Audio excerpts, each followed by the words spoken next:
જોયું છે સવાલ તમે? આ સવાલમાં છે ને હિન્ટ આપેલી છે ને, એ હિન્ટ તમને હમણાં લખી છે, એ એક્ઝામમાં નહીં આવશે. હમણાં તમે પહેલી વાર ક્વેશ્ચન કર્યા કરી એટલા એવા લખેલું હોય.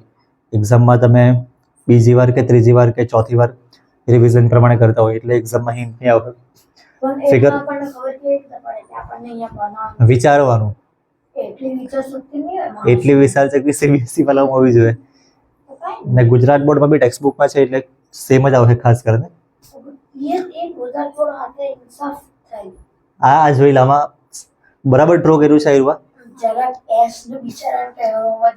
ચાલે કઈ નહીં, મેં છે ને જેમ કરે તેમ જેટલી મોટી ફિગર ડ્રો કરું ને એટલું સારું પડે. નલ્લી ડ્રો કરે તો થોડુંક સમજ ઓછું પડે, મોટી ડ્રો કરે તો એકદમ પરફેક્ટ સમજ પડે.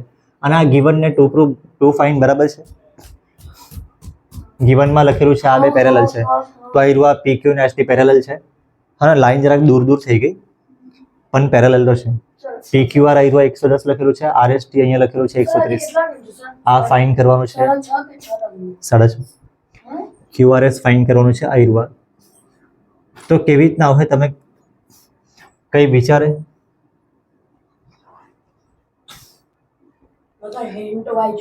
તો હિન્ટમાં શું લખેલું છે? R માંથી એક પેરેલલ લાઈન ડ્રો કરવાની ને. કોને પેરેલલ? મેથડ અહીંયા મેં લખી લેમ. કાં તો અહીંયા તમે કન્સ્ટ્રક્શન આવો વર્ડ લખેલો બી કઈ નહીં, કઈ નહીં, ચાલ નહીં, કઈ નહીં. મેથડમાં આપણે છે ને કન્સ્ટ્રક્શન એવો વર્ડ લખે તો બી કઈ નહીં, કન્સ્ટ્રક્શન નહીં લખે તો બી કઈ નહીં, આ ગિવન ને ટુ ફાઇન વર્ડ નહીં લખે તો બી કઈ નહીં, પણ આયુર્વા જે અંદર લખેલું છે ને એ લખવાનું. હવે શું કરું મેં? પેલા જે લાઈન કન્સ્ટ્રક્ટ કરવાની R, એમાંથી લાઈન ડ્રો કરવાની આવી રીતના. જે આને પેરેલલ ને આને પેરેલલ ઓટોમેટિક થઈ જાય. આ બાજુ કયો પોઈન્ટ લખો મેં? એ લખી દે ને. અરે એમ નહીં લખો મેં,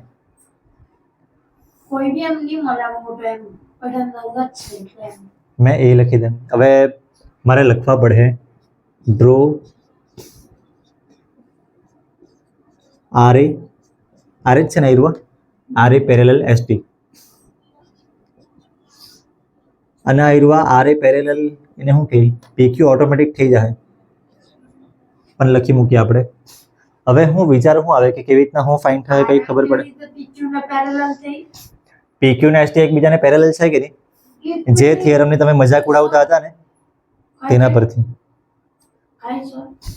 એ થિયરમમાં એવું હતું કે આ લાઈન આને પેરેલલ છે અને આ જ લાઈન આને બી પેરેલલ છે, તો આ બે હોય એકબીજાને પેરેલલ આવે એમ, એટલે ત્રણે પેરેલલ આવે. તો એ બી પેરેલલ થઈ જ જાય એમ. જરાક આગળ ડ્રો કરે તો પેરેલલ થઈ જ જાય, એટલે પેરેલલ તો છે. જરાક આગળ ડ્રો નહીં કર્યું ભલે. જે PQR માં 110 છે તે R ની વેલ્યુ હોય અગર હા, એટલે જો મેં આવું આ 110 શું આવે ખબર? આયુર્વા આખો એંગલ. તમને લાગે ને આયુર્વા Z જેવો, એટલે આયુર્વા આખો એંગલ 110 છે. આખો એંગલ 110. હવે મેં લખું કેવી રીતે? અહીંયા લખી દો 110. વન આ બાજુ લખું, બીજો વન આ બાજુ લખું ને આયુર્વા આખો એંગલ 110 છે. હવે આટલો એંગલ તમને ખબર પડી જાય, આટલો એંગલ ખાલી કેટલો હોય તે. પણ હવે તો QRS મળી ગયું ને. QRS થોડી માર્યું, QR ને S એટલે તો ખાલી આયરો આટલો એંગલ. QRS ના બે ભાગ થઈ ગયા, બાયસેક્ટર બની ગયું. બાયસેક્ટર નહીં મળે. બાયસેક્ટર એનો મતલબ બે હરખા ભાગ છે. કશે લખેલું છે બાયસેક્ટર? તો પછી હરખા ભાગ કેવી રીતે રહેવાના? નાના મોટા હોઈ શકે. સપોઝ આયરો એંગલ મેં સમજાવવા પૂરતું લખી લેમ કે આયરો એંગલ A હોય ને આયરો B હોય, તો આપણને તો ટોટલ એંગલ ખબર પડી છે 110. મેં કાઢેલું હતું ને પહેલા, આવી રીતના બતાવ્યું હતું તમને. આયુર્વા આ 110 તો આ બી 110. R ની વેલ્યુ નીચે 130 આવી. એક મિનિટ, આયુર્વા આપણે ફાઇન કરવાનો છે. જ્યાં એ લખ્યું છે આપણને બી છે ને ખબર પડી જાય કેટલો આવે છે. તમને છે ને અમુક વસ્તુ ઢાંકી દઈ ને, નજર તમારી જાય નહીં જલ્દી. ખાલી આટલી વસ્તુ જુઓ તમે. આ 110 બી મેં કાઢી નાખું. લિનિયર પેર કા 130 અને બી શું દેખાય એમ નથી એમાં તમને? 130 ને બી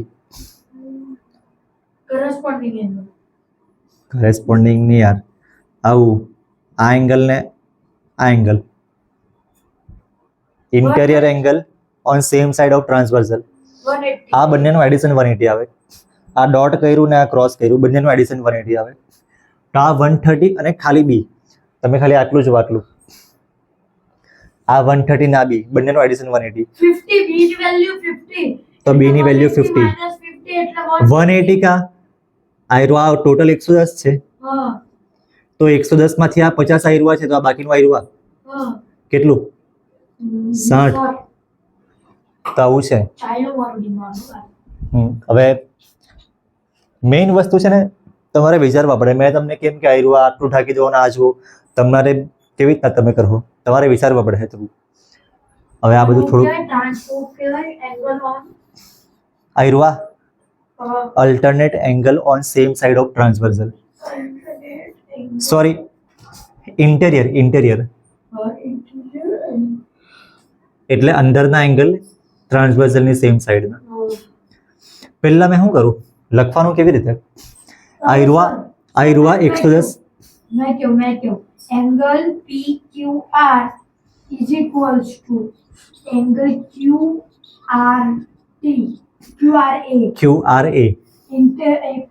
alternative interior angle.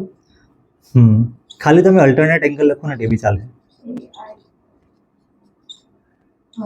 Alternate angles હવે S આના બદલે 10 110 લખી તમને PQR ના બદલે 110, એટલે આ 110 અને આ સેમ જ, હવે હું લોકો ખબર એટલે આ QR ની વેલ્યુ 110 આવી ગઈ, આયરું 110. હવે હવે એક મિનિટ, આપણે આયરો એંગલ પ્લસ આ એંગલ, મને આ બતાવવામાં સારું પડે. તું બોલે ને તો QRS 3 વસ્તુ બોલે, 3 પોઈન્ટ શોધવામાં ટાઈમ લાગે. એના કરતાં મેં અહીંથી બતાવી દેમ કે આ એંગલ, પછી તમારે આનું નામ લખવાનું. આ એંગલ કયો છે નામ? QRS. એટલે મેં અહીંયા સ્મોલ એ લખેલો હતો, પણ એવું લખું નહીં મેં હમણાં, કે લખી દેમ છે તો લખીએ બીજું કઈ વર્ડ, ચાલ લખી દેમ. મેં અહીંયા મેં સ્મોલ એ લખું અને સ્મોલ બી લખું. કન્ફ્યુઝ થઈ જાવ. અરે અહીંયા કેપિટલ એ છે ને, અહીંયા સ્મોલ એ છે, એપલ માં એક કેપિટલ એક કે સેમ સ્મોલ હોય એમ તો લઈને તો હું લખું મેં P ને X ને Y લખી દેમ. એમ લખી તો લે તો માણસનો શું થઈ જાય? X ને Y લખી લેમ. સર તમે એમ કેમ નહીં લખો? કેમ કે ખાસ કરીને કોઈ નહીં લખે ને તો બધાને અલગ અલગ લાગે. X plus Y is equal to 110 છે, કોણ નહીં લખે એમ? X plus Y is equal to 110 છે ને, પણ વેલ્યુ આપણી પાસે છે શું કોઈની? Y ની વેલ્યુ કેટલી આવે? વાય ની વેલ S T આપણે પહેલા ઉભા રહો સર. આપણે પહેલા Y ની વેલ્યુ ફાઇન્ડ કરવા પડશે. સર ઉભા રહો. 130 plus Y, ઉભા રહો નહીં એમ નહીં, એમ તો આમ નહીં રહે. S T S R plus Okay. A R S is equals to 180. Angle TSR plus B લખી દેમ મેં, B કે સોરી B કા Y હા વાય લખી દો કાઈ નહીં. is equal to 180. આનું રીઝન પેલું ટ્રાન્સવર્સલ એંગલ ઓન લિનિયર અંદરના angle interior angle on the same side of transversal. Interior angles, આ લખવાનું બહુ લાંબુ છે, ઓન ધ સેમ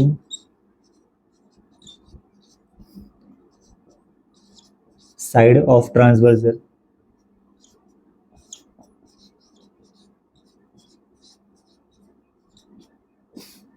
એટલે આ આયરવા વાય લખ્યું છે. આ TSR ની વેલ્યુ લખેલી છે ને ઉપર, TSR કે અહીંયા લખેલું RST, સેમ જ કહેવાય, કઈ નહીં.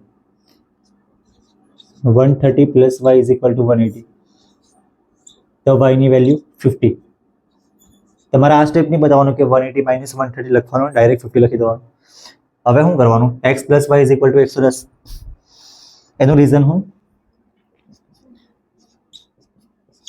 Linear pair. એડજેસન્ટ એંગલ. લિનિયર પેરમાં તો 180 આવે.